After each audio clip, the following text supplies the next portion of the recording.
Please be advised that this video is for the sole purpose of entertainment. Any views are purely my own, are subjective and may not necessarily be true. I do, however, do extensive research for all of my videos. All photos have been found on the public domain. I am using them under the fair use and fair dealing guidelines. I urge everybody to do their own research. Well, hello, it's Murky Meg here.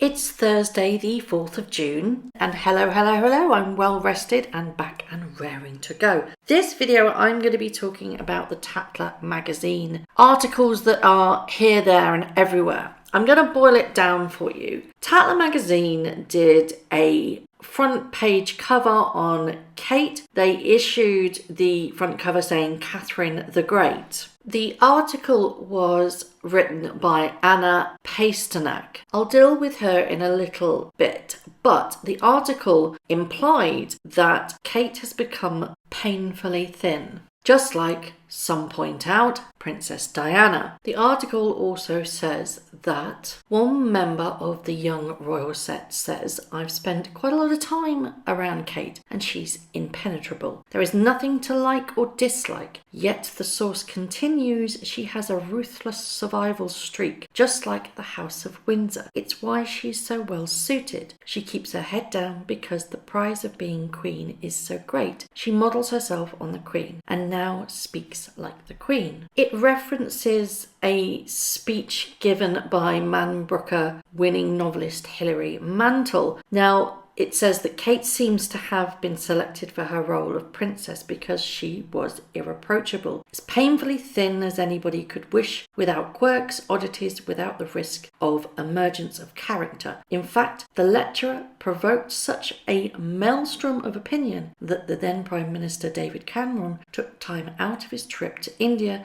to refute the completely misguided and completely wrong summation of the Duchess of Cambridge and what Mantel called her perfect plastic smile. They have spoken to Donna Eyre's friends. Now, Donna Eyre was Kate's brother's James's ex, and they said that Carol is a terrible snob, and they claim that Donna, James's ex, is a really lovely girl, but Carol got quite grand. Carol is the masterminding force between those girls, implying Kate and Pippa. The article also claims that the Middleton family are very, very controlling, and another member of the circle concurs that in person Catherine is a bit warmer and slightly more fun than in public, but you are aware that she's always aware of how careful she has to be. There is a level of control that she has to retain. I don't think she knows how to fully let her guard down now, even if she wanted to. Ouch. It also implies that because of Harry and Meghan's exit from the royal family, Kate is furious about the larger workload. Of course, she's smiling and dressed appropriately, but she doesn't want this. She feels exhausted and trapped. It claims that William and Catherine really wanted to be hands-on parents, and the Sussexes have effectively thrown their 3 children under the bus. Then the article, as is always expected, goes on to talk about her sister-in-law, Meghan Markle. It says not everybody is pro-Kate. It's no secret that the royal sister-in-law never got on. I don't think that she ever pulled Meghan under her wing and said, "I'll show you the ropes," says a friend. Catherine and William were very circumspect from the beginning about Meghan, which hurt and incensed Harry. William rightly cautioned Harry to slow the relationship down. That's why they fell out. As the rift got deeper between the brothers, Kate, who used to be close to Harry, tried to pacify things, but her loyalty would always be with William. There was an incident at the wedding rehearsal. Another friend of Catherine's claims it was a hot day, and apparently there was a row over whether the bridesmaids should wear tights or not. Kate, following protocol, felt that they should. Meghan did not want them to. The photographs suggest that Meghan won. Kate, who has impeccable manners, sought the opportunity to put Meghan in her place, reprimanded her for speaking imperiously to her Kensington Palace staff. In the palace, you hear rumours, stories of the stuff saying so-and-so is a nightmare and behaves badly, but you never hear that about Kate, says the royal insider. Another courtier says Kate keeps her stuff, whereas Meghan doesn't. Doesn't that say everything? The article also implies that all of Kate's friends are Sloanes and aristocrats. She's very much decided that that is her tribe, even though she wasn't actually born into that background. I think that in itself is quite damaging. That is highlighting that Kate isn't from the same stock. And I think of all of them, that could be very, very hurtful to Kate. The article also continues that perhaps Mantle had it right about Kate up to a point. The aura of blandness is practiced.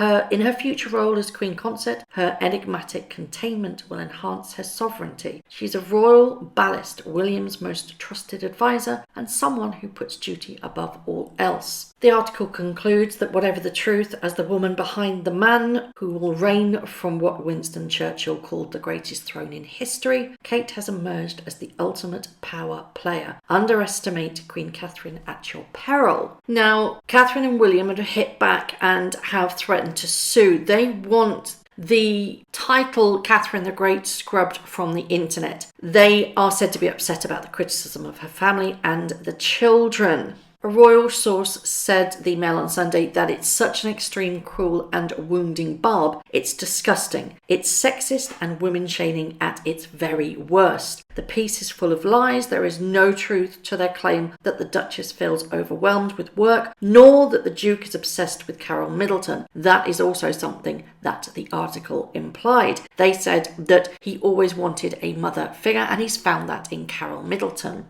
It continues that the whole thing is class snobbery at its very worst. So William and Catherine have kind of sent a warning shot to say, we didn't like this, we didn't think that it was appropriate, and it shouldn't have been written. Please remove it from the web. It's not been removed yet, and who knows whether or not they will take this any further. But the reason why I'm talking about this is the fact that Meghan has also piped up in response to this. She has told a friend that this is really a slap in the face. Bitter Meghan complains that Kate Middleton snaps her fingers and gets backing of the palace after negative Tatler article, while she was crucified by the media and received no support. Well, I'd just like to point out the fact that that is not true. Kate Fortier noticed on Twitter that she looked within 10 minutes, she found numerous articles that were confirming that the palace were denying rumours of Meghan and Harry. And I have also looked. I have found article after article after article that have shot down rumours from Buckingham Palace that they believed were untrue. Now, here's my take on things. Buckingham Palace will always shoot a story down that they believe to be untrue. They will not shoot a story down that they have no corroboration on. If they have no control over it, if they don't know the real facts, then they will stay silent. They cannot be convicted or accused of staying silent on something that they know nothing about. If they are kept in the dark about said articles,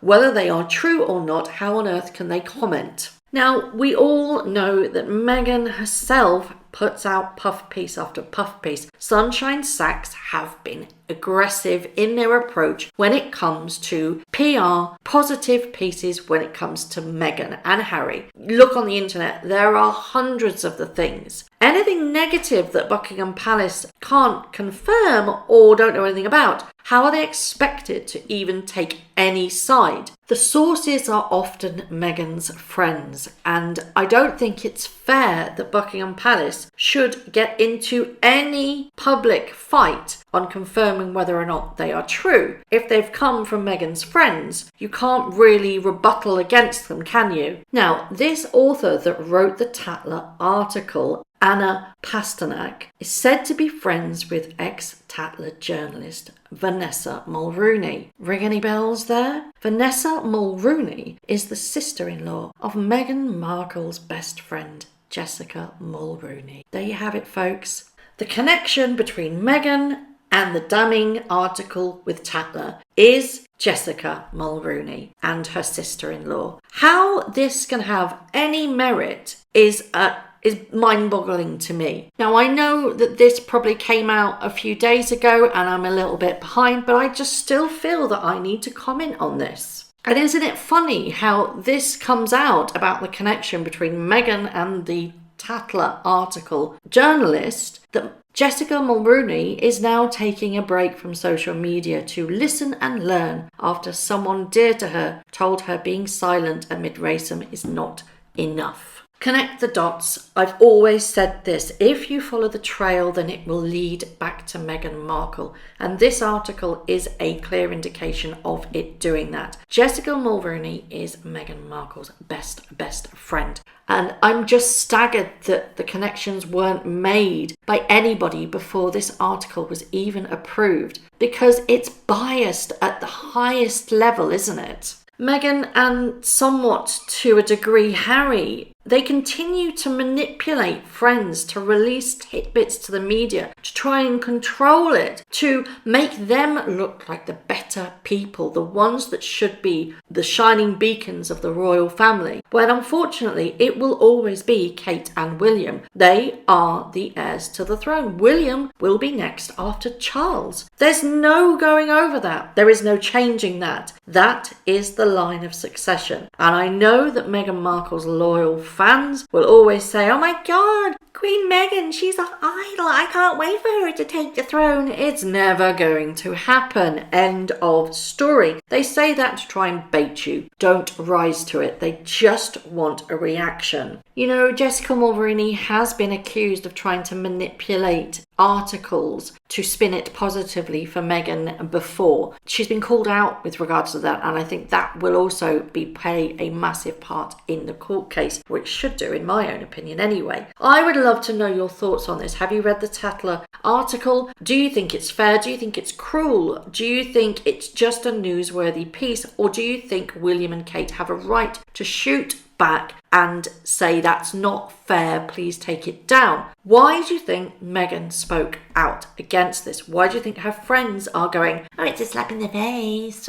Is it? Is it really? This is just tit for tat, isn't it? Anything that comes out in the papers will always be shot down on Harry and Meghan's side to try and make them look like the victims and the ones that have been persecuted. It's the narrative that they are going along with and will continue to go along with forevermore. Harry and Meghan will always play the victims. Now, we know that Meghan will always do that, but it seems that she has now taken Harry under her wing and they are a pair of victims together. Do you think it's fair that she is speaking via her friends to say that, oh my God, I didn't get that treatment, when she actually did? But Buckingham Palace, if they can't corroborate a story, they won't comment on it. That's just business, to be perfectly honest. You are not going to comment on a story if you don't have the full facts. And Harry and Meghan have been so secretive with regards to their goings on, then Buckingham Palace probably won't confirm any facts if they don't know the real story. I would love to know your opinions as always, and it's great to be back.